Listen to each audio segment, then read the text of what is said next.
السلام علیکم ګرانو هیوادوالو، خدای دې وکړي چې ټول روغ جوړ او خوشحاله اوسئ. امید لرم چې ژوند به مو ښه روان وي. یو نوی درس ته ښه راغلاست. نن زموږ د درس موضوع دی ای یا ا. دا دو کلمې څه معنا لري، چیرته او څنګه استعمالیږي، د دوی په منځ کې فرق څه دی، دا ټول په دې درس کې سره د مثالونو تاسو لپاره تشریح کوم. ویډیو تر اخره را سره وګورئ. ای او ا ای او ا. راځئ چې اوس درس شروع کړو. لومړی ا دا ا تلفظ کیږي. C'est le verbe être conjugué à la troisième personne du singulier. Il se prononce est. C'est le verbe être conjugué à la troisième personne du singulier. دا est چې دی د être فعل په حال جاری کې یا présent کې conjugaison دی چې دریم مفرد کس لپاره استعمالیږي. دریم مفرد کس لپاره استعمالیږي. مطلب دا چې دا est چې دی دا être فعل دی په présent کې چې دریم مفرد کس لپاره استعمالیږي. il elle on یا یو شی یا یو نوم د درې واړه حالاتو کې استعمالیږي. معنا یې د معنا ورکوي، د شتون معنا ورکوي، یعنی د معنا ورکوي. وروسته مثالونو کې په معنا باندې ښه پوهیږئ. او il se prononce ا او د دې تلفظ چې دی ا تلفظ یې چې دی ا دی. اوس د مثالونو ته متوجه شئ. Ce professeur est gentil avec ses élèves. Ce professeur est gentil avec ses élèves. Ce professeur est gentil avec ses élèves. دغه معلم یا استاد خپلو شاګردانو سره ډیر ښه یا مهربانه دی. دلته ا راغی. Ce professeur est یعنی دغه معلم دی، یعنی ژونتی دی، یعنی مهربان دی، ښه دی. معنا چې ورکوي دی. دویم مثال. Mon frère est rentré à minuit. Mon frère est rentré à minuit. Mon frère est rentré à minuit. زما ورور نیمه شپه کور ته راغی. په دې مثال کې ا د یو کومیکي فعل په صفت راغلی دی. Mon oncle est en voyage. Mon oncle est en voyage. Mon oncle est en voyage. زما تره په سفر کې دی. زما تره په سفر کې دی. دلته هم د معنا ورکوي. Marc est sorti avec ses copains. Marc est sorti avec ses copains. Marc est sorti avec ses copains. Marc خپلو انډیوالانو سره بهر وتلی دی. دلته هم ا د یو کومیکي فعل په صفت راغلی دی، یعنی بهر وتلی دی. Le soleil est caché ce matin. Le soleil est caché ce matin. Le soleil est caché ce matin. نن سهار لمر پټ دی. نن سهار لمر پټ دی. په دغه وخت کې یعنی لمر پټ دی. Ahmad est tombé et il pleure. Ahmad est tombé et il pleure. احمد est tombé. احمد چې دی غورځېدلی دی یا احمد وغورځېدو. ای او il pleure هغه ژاړي یا هغه ژړا کوي. احمد وغورځېدو او هغه ژاړي. Mon livre est déchiré. Mon livre est déchiré. Mon livre est déchiré.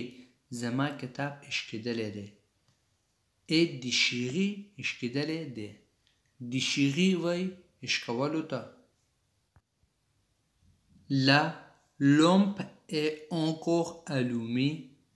La lampe est encore allumée. La lampe est encore allumée. ګروپ یا لمپ چې دی تر اوسه روښانه دی. Ce travail est pénible mais bien payé. Ce travail est pénible mais bien payé. Ce travail est pénible mais bien payé. دا کار چې دی ډیر سخت دی مګر ښه پیسې ورکوي یا ښه معاش ورکوي. Ce travail est pénible معنا دغه کار ډیر سخت یا دردناک دی mais bien payé مګر ښه پیسې ورکوي. Paul est content de sa nouvelle chambre. Paul est content de sa nouvelle chambre. Paul est content de sa nouvelle chambre. Paul له خپل نوي اتاق څخه خوشحاله دی. Chez lui, la télévision est allumée toute la journée. Chez lui, la télévision est allumée toute la journée. هغې په کور کې تلویزیون ټوله ورځ چالان دی. est allumé یعنی چالان دی. Il est beau. Il est beau. Il est beau. Il est beau هغه ویره لري یا هغه ویرودونکی دی. Il est mon frère. Il est mon frère. Il est mon frère هغه زما ورور دی. Elle est française. Elle est française. Elle est française هغه فرانسوي ده. دویم ای اوس راځي چې د ای په باره کې خبرې کوو. ای معنا او. ای معنا او یعنی ای د او معنا لري.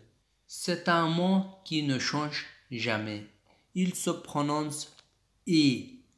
C'est un mot qui ne change jamais. Il se prononce I. C'est un mot qui ne change jamais. Il se prononce I. دا یو کلمه ده، دا یو لغت دی چې هیڅ کله نه بدلیږي، همیشه همدغسې دی، همدغسې لیکل کیږي او همدغسې تلفظ کیږي. Il se prononce I او تلفظ یې چې دی ای دی، تلفظ یې ای دی، معنا یې او دی. اوس راځئ په دې مثالونو کې وګورئ. Il aime le chocolat et les bonbons. Il aime le chocolat et les bonbons. Il aime le chocolat هغه شکلات خوښوي et او les bonbons او چاکلیټ هغه چاکلیټ او شکلات خوښوي. هر کله چې په یو جمله کې یو نه زیات شیان موجود وي نو د دواړو شیانو په منځ کې یعنی د ارتباط د جوړولو لپاره دا کلمه استعمالو. ای دویم مثال کې وګورئ. Ce marchand vend des fruits et des légumes. Ce marchand vend des fruits et des légumes. Ce marchand vend des fruits et des légumes. دغه خرڅوونکی فروټ او سبزیجات خرڅوي. دغه خرڅوونکی فروټ او سبزیجات خرڅوي. مارشان وای هغه کس چې په بازار یا په میله کې سامان خرڅوي. د fruits فروټ ای د لیګوم او سبزیجات. د fruits او د لیګوم په منځ کې وګورئ ای یعنی او. Toute la famille dîne et regarde la télévision. Toute la famille dîne et regarde la télévision. Toute la famille dîne et regarde la télévision. ټوله کورنۍ ماښام ډوډۍ خوري او تلویزیون ګوري. یعنی ماښام ډوډۍ خوري او تلویزیون ګوري. J'adore les films et les documentaires. J'adore les films et les documentaires. J'adore les films et les documentaires. زه فلمونه او مستند فلمونه خوښوم. فلمونه او مستند فلمونه. دلته یو ارتباط موجود دی د دې په منځ کې ای یعنی او. دا دواړه سره په ارتباط کې کوي. دوکومنتیر وای مستند فلمونه. Je pars et je te téléphonerai. Je pars et je te téléphonerai. زه ځم او زه به تا ته زنګ وهم یا زه به تا ته تلیفون کوم. Le chat et le chien dorment sur la terrasse. Le chat et le chien dorment sur la terrasse. Le chat et le chien پیشو او سپی dorment ویده دي sur la terrasse تراس کې. پیشو او سپی په تراس خوب کوي یا په تراس ویده دي. وګوره په دغه وخت کې دوه شیان دي. Le chat et le chien پیشو یا پیشک او le chien سپی. Éteins la télévision et viens manger. Éteins la télévision et viens manger. Éteins la télévision et viens manger. یعنی تلویزیون بند که او راشه ډوډۍ وخوره.